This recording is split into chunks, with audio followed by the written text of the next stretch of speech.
So what's so big about the number 42? Apart from the mathematical certainty that is the answer to the product of 6 and 7.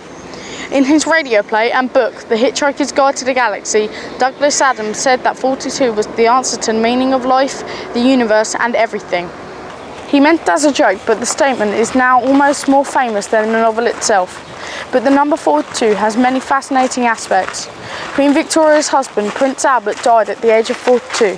They had 42 grandchildren, and their great-grandson, Edward VIII, abdicated at the age of 42. Titanic was travelling at 42 kilometres per hour when it collided with an iceberg. In Shakespeare's Romeo and Juliet, Fleur Lawrence gives Juliet a potion that allows her to be in a death-like coma for 2 and 40 hours. But in the printing world, the number 42 is a very significant aspect of the first printed book in Europe, or indeed anywhere outside of Eastern Asia. It is called the Guttenburg Bible, but also known as the 42-line Bible, because each page is printed with 42 lines of text. It was produced around 1453 AD and is an object of not only great beauty but also technical sophistication. It announced the arrival of one of the greatest and most important inventions in history, printing with movable metal type.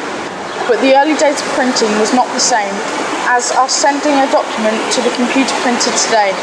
Way back in the early 8th century, printing involved pressing a wedge-shaped stylus into a soft clay block to produce each individual page of text.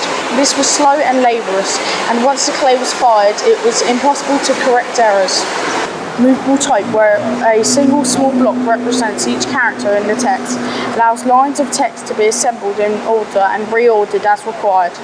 This gave much greater speed and efficiency and allowed text to be corrected if required. The first book printed using movable type, cast in bronze, was published in Korea in the late 1300s. But it was the work of Gutenberg's Bible that the process would be first properly realised. The Bible, of which 180 copies were printed, comprised of 1,286 pages with around 2,500 characters in each page, on 42 lines of Latin text in fine Gothic type in 2 columns with illuminations and colourful initial letters added by hand. The completed Bible weighed in at almost 6.5 kilograms and cost the equivalent of £75,000 in today's money. Today, 10,000 Bibles can be bought from Amazon for the same price. Back to the studio.